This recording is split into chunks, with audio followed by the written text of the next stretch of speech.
He had been a quiet animal for 11 years. The morning he refused to move from the crib was the morning everything changed. The husband said it first. Something is wrong with the dog. He had the species right and the verb wrong. Wren Ainsworth had been a school nurse for 16 years. She had seen more than most parents ever would, and she trusted that. She had built her whole approach to motherhood around it. 20-month-old Theo had been sick for 4 days, a mild respiratory virus, the kind that moved through every daycare in October.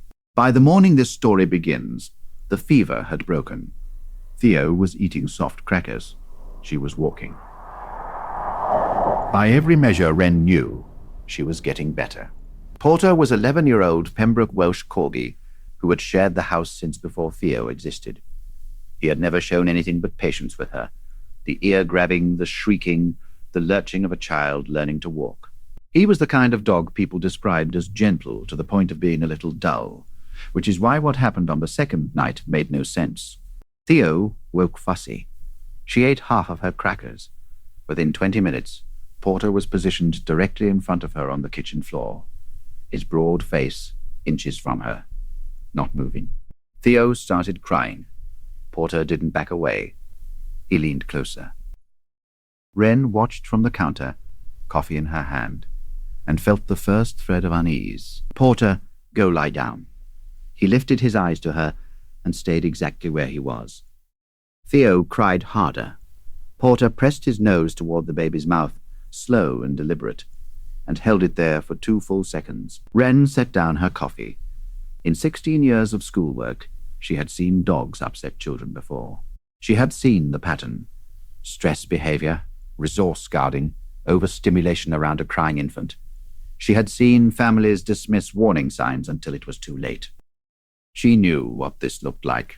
The size differential alone, 105 pounds to 20 and change, made her stomach tighten in a way she recognized as professional instinct. She crossed the kitchen and put herself between them. Porter moved around her. He wasn't growling. He wasn't stiff. But he would not leave Theo alone. Hugo came from the back room and watched for 30 seconds. Should we put him out back? Wren was already nodding. Just for a few hours, until she's calmer. Her mother-in-law, who had come to help that week, said it from the hallway without being asked. You're right. You can't take that risk with a baby. They had all reached the same conclusion. That felt, at the time, like confirmation. The back door clicked shut. Theo stopped crying almost immediately, which felt like proof. Wren picked her up and held her, and felt the quiet of a problem solved. Theo fell asleep against her shoulder, and Wren put her down in the den. She went to fold laundry in the next room, the monitor on the counter beside her. Porter was scratching at the back door within 10 minutes. Not barking, scratching. A continuous, focused, rhythmic scraping that didn't stop. If you stay for stories about what animals sense before we do, you're in the right place. Subscribe so you don't miss the next one. Hugo let him in. He went directly to the nursery threshold, positioned himself at the threshold, and would not move. Wren came to stand beside Hugo. She looked at Porter standing over the sleeping baby. She looked at how still he was, how focused. In 16 years, she had learned one thing above all else about children in trouble. The silence that follows distress is not always peace. She went to Theo. The color in her face was wrong. Not dramatically, not the gray she knew to fear, but off. A faint pallor around the lips, hands slightly cool. Breathing, even but shallow. Wren picked her up, and the limpness was too much, just slightly too much, and she was already reaching for her phone before she finished forming the thought. The pediatric specialist, Dr. Jasper Inglis, at Seattle Children's, walked them through the test results in the same calm voice 18 years of this work had given her. The condition was treatable. It had been missed by every monitor in the house. It had not been missed by the animals sleeping on the rug. The chemistry of what happens in a child's body before a visible symptom emerges is the most sensitive signal we have, Dr. Inglis said. Trained dogs detect it. Untrained ones sometimes do too, usually the ones who live closely with a specific child. Yours did, Another 2 hours and we would be having a very different conversation. Has your dog ever done something you couldn't explain until it was the only thing that made sense? Tell us in the comments. These stories deserve to be heard. The mother sat with that for a long time, the face pressed to Theo's mouth each morning. Not aggression, breath detection. The refusal to leave after every correction. Not defiance, an alarm that couldn't turn itself off. The scratch at the back door, not impatience, the sound of him trying to get back to his post. The vigil at the threshold, perfectly still over the sleeping child. Not dominance. Medical surveillance. He had been reading what she couldn't see since the moment Theo woke up. He had been right for hours. He had been right for days. The only thing he had not been able to do was tell her in a language she would have understood the first time. Every guardian deserves to be recognized, even the ones who never asked for anything in return. If stories like this matter to you, subscribe so you never miss the next one. They drove home in the dark. Theo was stable, drowsy, wrapped in a hospital blanket. Hugo carried her inside. Wren opened the back door. Porter came in without drama. He walked to where Hugo had set Theo down and lay close beside her, the full length of his body against her side. He did not perform relief. He did not announce his return. He went back to the post he had been pulled away from. He put his chin on his paws. He watched. The next story involves a dog who changed his behavior 3 weeks before a diagnosis no one saw coming. Wren sat on the floor across from them. She didn't reach for her phone. She didn't move to the kitchen. She watched the slow rise and fall of her daughter's chest, and the dog's chin resting level on the floorboards, his eyes still open, still watching the way they had been watching all day. She thought about that for a long time afterward. The dog had been doing the job the entire time. He had been doing it for hours before she was awake. He had been doing it for the 4 days the child had been sick. He had been doing it the way every animal in every house has been doing it, for as long as there have been animals in houses.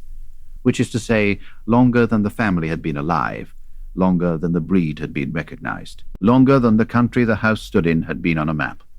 The dog did not know it was extraordinary. The dog knew it was Tuesday. The husband sat on the floor across from them.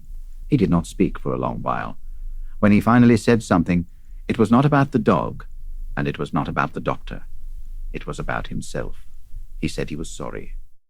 He said it once. He did not explain. The dog watched him with the kind of attention that has no human equivalent, the attention of an animal who has finished his job and is waiting to see if the humans understand what the job was. They did not fully.